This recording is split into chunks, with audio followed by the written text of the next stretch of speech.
My relatives, she had always treated me with genuine warmth. They still see me as that orphaned teenager who needed charity? I said, accepting the teacup with a grateful smile. No matter what I do, I'll always be the poor relation to them. Martha sat beside me, her weathered hands smoothing her apron, a gesture I remembered from childhood when she was gathering her thoughts. Your grandmother used to say that wealth makes some people's vision very poor, she said quietly. They can only see what shines brightest right in front of them, not what holds true value. She paused, then added, Miss Elizabeth would be so proud of how you've honored her teachings. She always said you were the only one who really understood what the Bennet legacy should mean. Hearing this validation from someone who had known my grandmother intimately provided unexpected comfort. Thank you, Martha. That means more than you know. She patted my hand before standing. The package you were expecting arrived while you were in the meeting. I put it on your desk. My heart leaped. Mr. Winters had sent the documentation I requested. Thank you, I said again with renewed purpose. After Martha left, I opened the courier package and spread the contents across my bed. Property deeds, corporate ownership structures, portfolio valuations, and most importantly, the documentation proving my ownership of the luxury apartment complex where Victoria, Blake, and 3 other family members currently lived. I traced my finger over the title deed with its official seal, feeling a strange mixture of vindication and sadness. Tomorrow, I had planned to reveal my true financial position, but after today's humiliation, I questioned whether I even wanted these people in my life anymore. Did I really need the validation of family members who had shown me nothing but condescension and casual cruelty? As I gathered the documents, memories flooded back. Grandma teaching me to read financial statements at this very desk, explaining that true wealth wasn't about displaying status, but creating security and opportunity. The Bennet name used to mean something more than showing off, she'd told me once. It meant integrity, foresight, and using privilege responsibly. In that moment, looking at the evidence of how faithfully I'd followed her guidance, I made my decision. I wasn't going to reveal my success to win their approval or respect. I would do it to honor Grandma's true legacy and to establish once and for all that I wasn't merely a footnote in the Bennet family story. I was its future, whether they recognized it or not. The afternoon session began with renewed energy as Uncle Richard shifted the discussion to addressing concerns about tenant relations in the luxury apartment complex, where Victoria, Blake, and several other family members resided. The irony wasn't lost on me as I took my seat, documents tucked securely in my portfolio, listening to my family complain about property management decisions I had personally approved. The new security system installation has been incredibly disruptive, Victoria complained, tossing her perfectly highlighted hair. The contractors start at 9 in the morning. 9! As if anyone should have to hear construction noises during breakfast. Blake nodded vigorously. And they've implemented this new guest registration policy that's completely unnecessary. I had to actually register my housekeeper as a recurring visitor. Do they not understand who we are? Richard leaned forward, steepling his fingers in the authoritative gesture he'd adopted after Grandma's passing. This is exactly why family control of key properties is essential. When buildings change hands, new management doesn't understand the needs of prestigious tenants.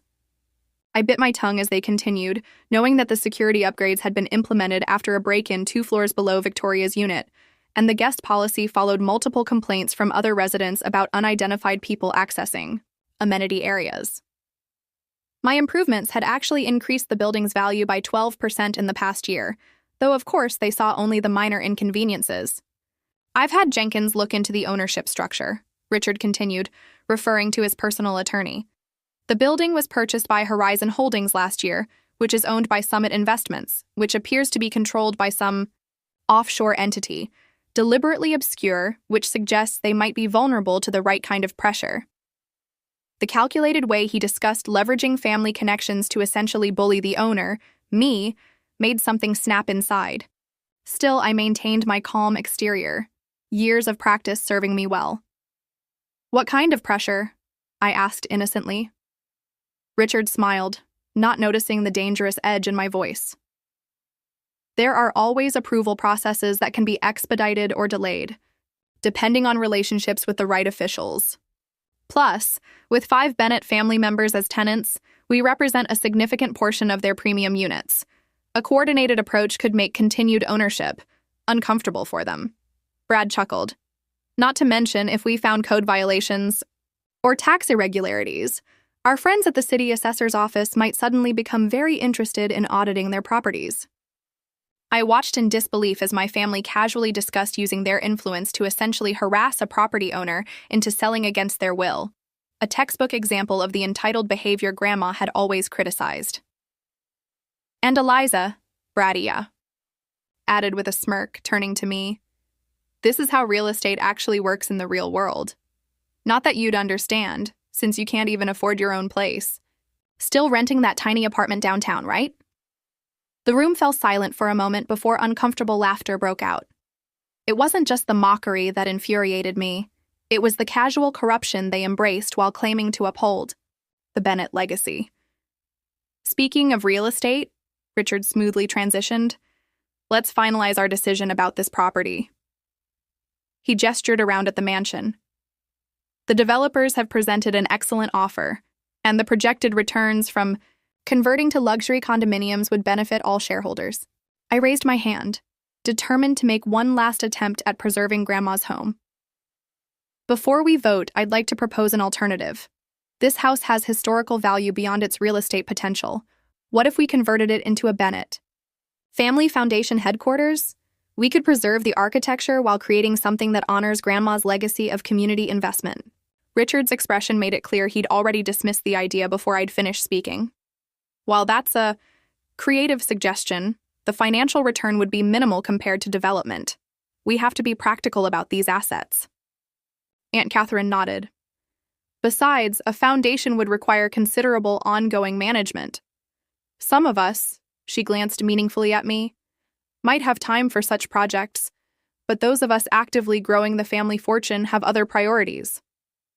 The vote that followed was a formality, with Richard controlling nearly 40% and his allies another 45%, my 2% and Jessica's 5% made no difference. The decision to sell Grandma's beloved home and replace it with luxury condominiums passed with overwhelming support. As Richard outlined the timeline for vacating the property and beginning demolition, I felt a strange calm settle over me. This wasn't just about a house anymore. It was about the soul of our family and the values that had been abandoned in pursuit of status and material display. Later that evening, I called Mr. Winters from the privacy of my room. They voted to sell the mansion, I told him, looking out at the garden where Grandma had taught me about patient investing and true value. And they're planning to use family connections to pressure the mystery owner of Victoria's building into selling. Mr. Winters chuckled softly. They have no idea who they're dealing with, do they? Are you still planning to reveal yourself? Tomorrow? I watched the sunset painting Grandma's roses in shades of gold and crimson. Yes, but I need your help with something else first. Can you prepare documents transferring my ownership of Bennett Capital Holdings to a new entity, one that would allow me to purchase this property before they can sell to developers? There was a pause before he replied. Elizabeth always said, "You are the one who truly understood the meaning of legacy. I'll have everything ready for the morning.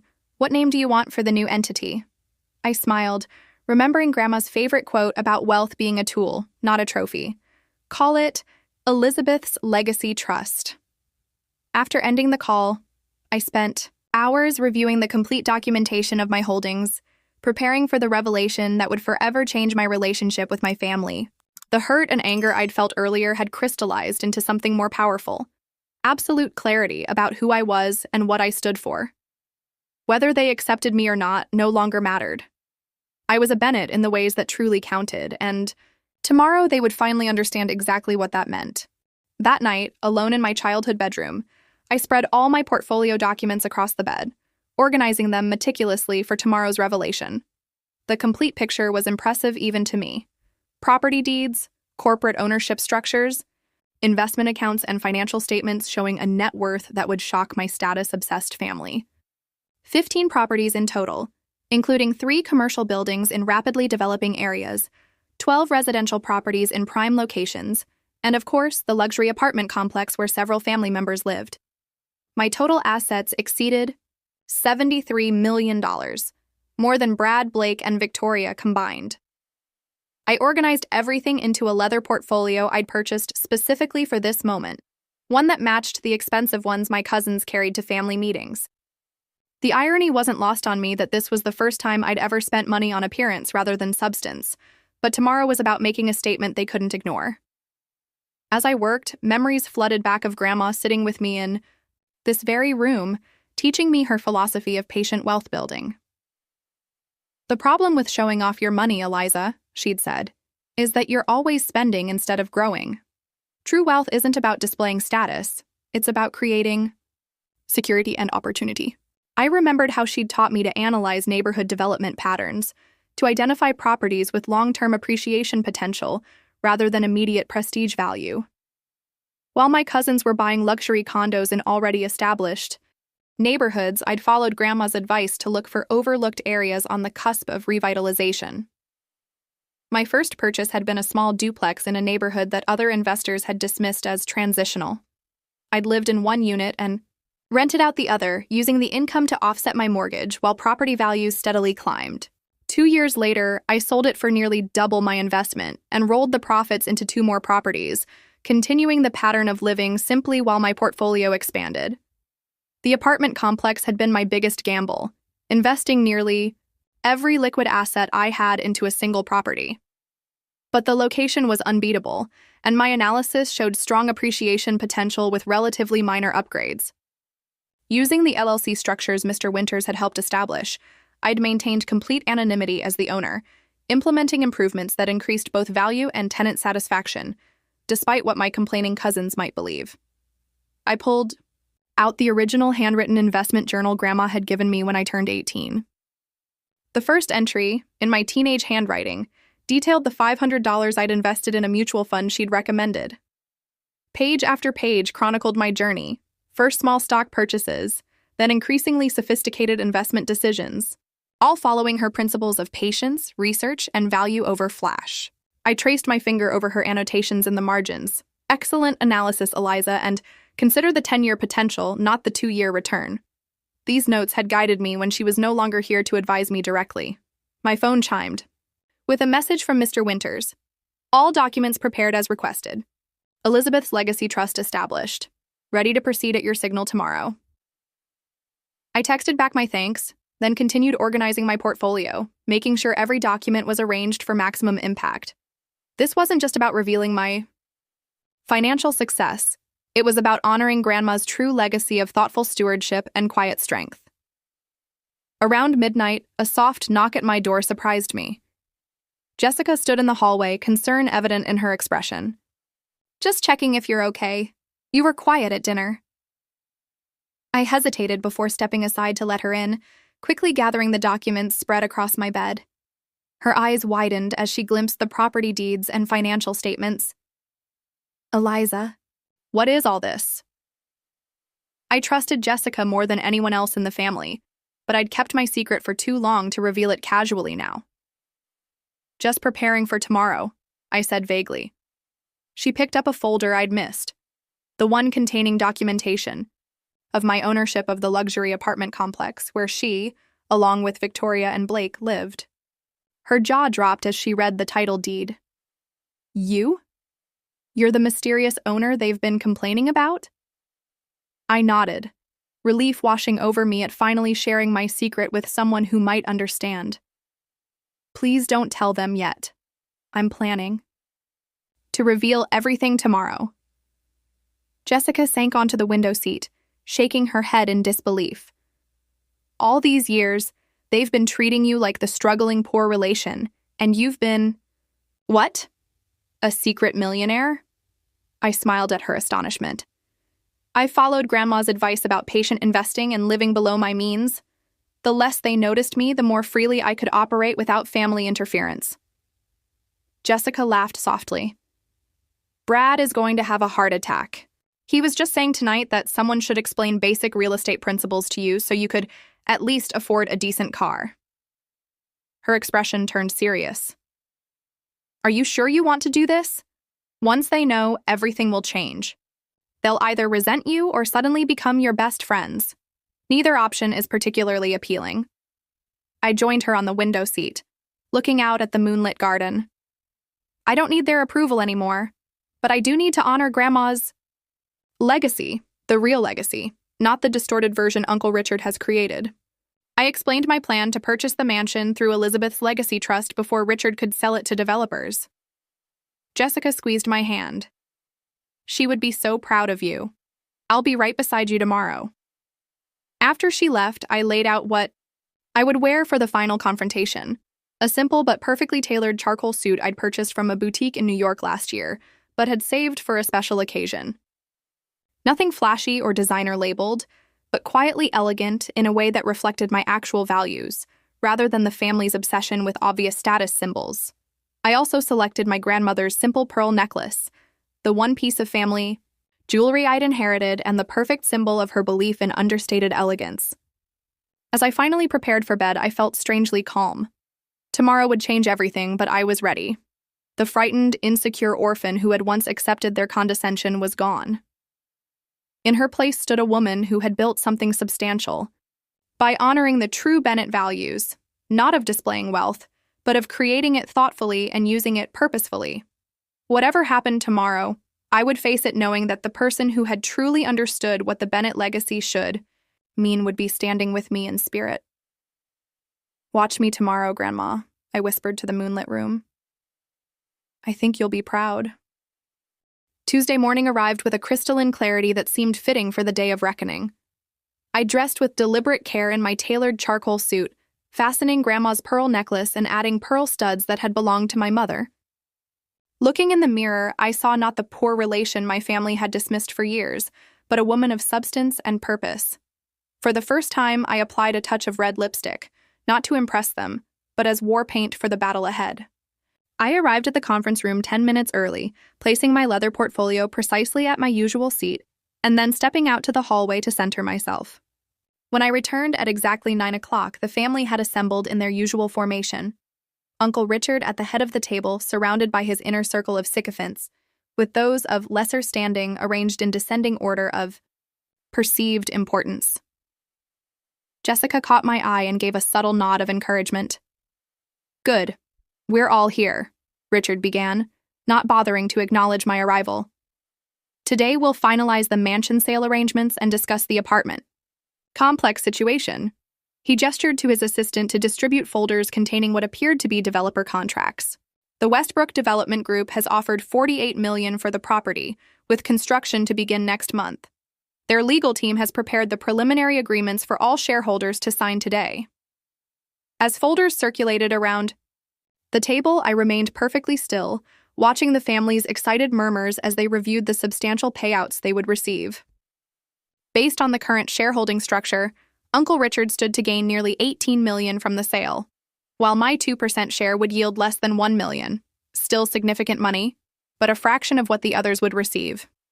"Now," Richard continued, "regarding the apartment complex matter, Jenkins has identified some potential leverage points with the mysterious owner. We've drafted a letter from the family attorney suggesting certain code compliance reviews might be forthcoming, unless they're willing to discuss a reasonable offer."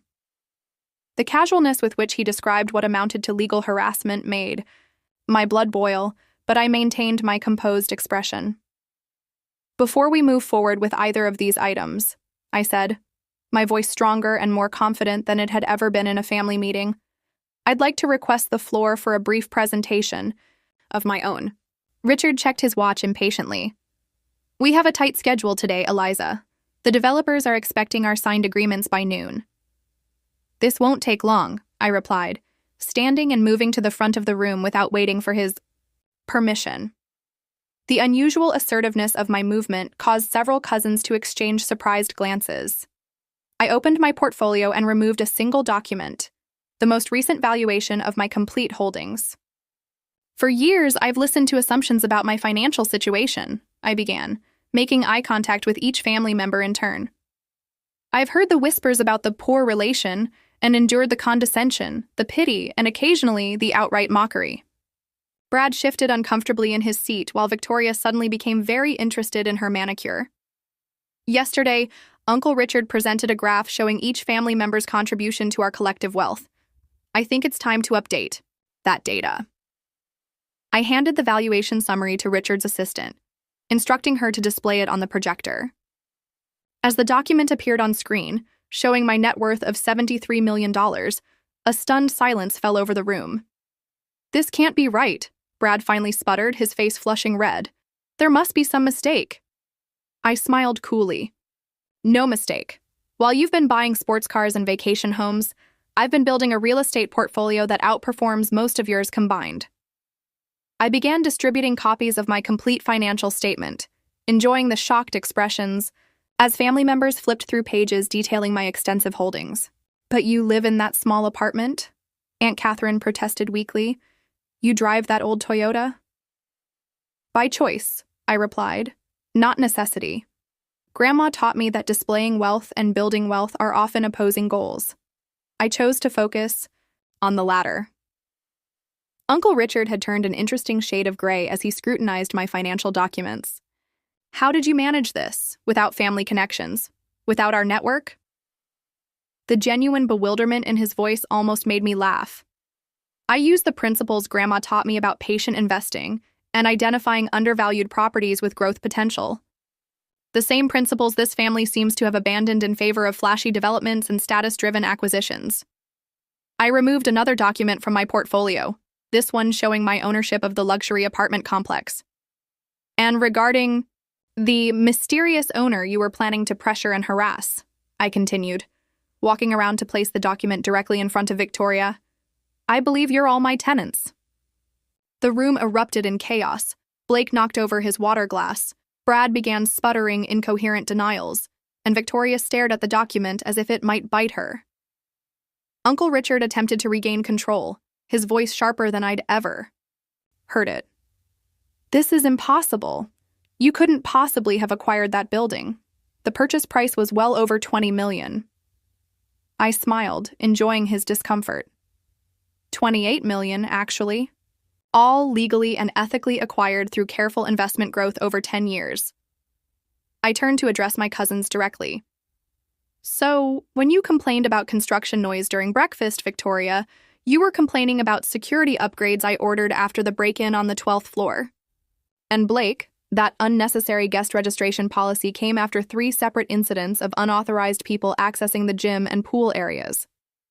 Their expressions of shock would have been comical under different circumstances. Uncle Richard was rapidly flipping through my financial statements, his brow furrowed.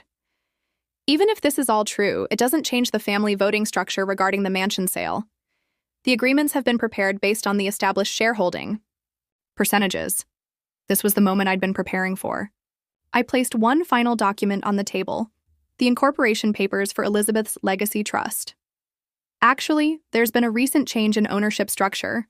As of 9 o'clock this morning, I've transferred all my holdings to Elizabeth's Legacy Trust, which has simultaneously purchased Jenkins Development Company." I paused, letting the implications sink in. Jenkins Development Company, as you might recall, owns 30% of Bennett family holdings, acquired slowly over the years through various proxy purchases. The color drained completely from Richard's face as he finally understood the magnitude of what had happened. "That's not possible," he whispered. "We would have known." "Would you?" I asked quietly. "You were all so convinced of my financial insignificance that no one bothered to notice what I was actually doing all these years." I turned to the entire family, speaking with a calm authority that silenced even Brad's sputtering. "With my newly consolidated voting shares, I now control 35% of Bennett family holdings. Not quite a majority, but enough to block any major decision, including the sale of this mansion." The silence that followed was absolute. Even the usually unflappable Richard seemed at a loss for words. Finally, Jessica broke the tension with a slow, appreciative clap. "Well played, cousin. Grandma would be proud." Brad, never one to accept defeat gracefully, pushed back from the table. "This is some kind of trick. You can't just swoop in and take control after contributing nothing to the family business for years." I fixed him with a steady gaze. "I haven't taken control, Brad. I've prevented the dismantling of Grandma's legacy by people who've forgotten what that legacy truly means." I gathered my documents and returned to my seat, letting them process the seismic shift that had just occurred. "The mansion sale is off the table," I stated flatly. "As for the apartment complex, rest assured I have no plans to evict family members, though I will be reviewing the significant rent discounts some of you have been receiving compared to other tenants." Victoria's face flushed with anger or embarrassment, possibly both. Uncle Richard, ever the strategist, was already recalibrating. His expression shifted from shock to a calculating assessment of how to adapt to this new reality. "Perhaps we should discuss a more collaborative approach to family holdings going forward," he suggested, his tone notably more respectful than it had been just minutes ago. "I think that's wise," I agreed, starting with a review of Grandma's original vision for the family legacy.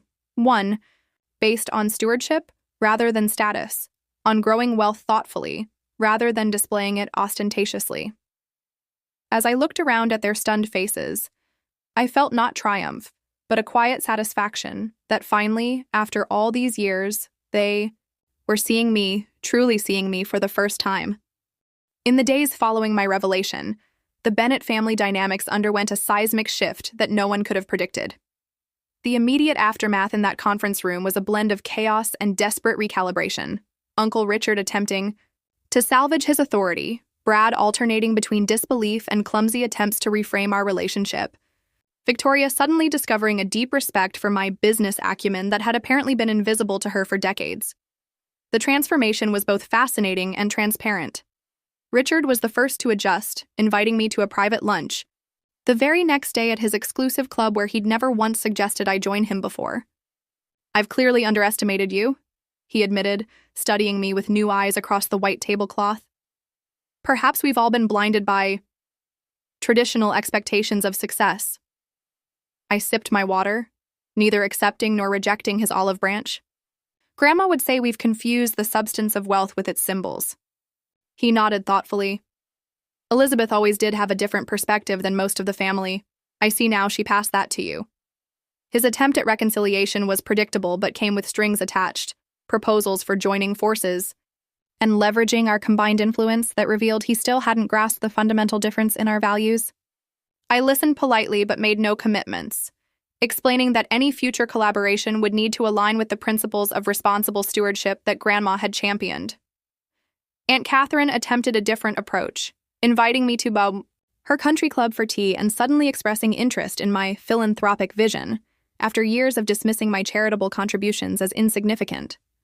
The strain of pretending she hadn't spent years condescending to me showed in the tight corners of her smile. "Family is so important, don't you think? Despite our little differences through the years?"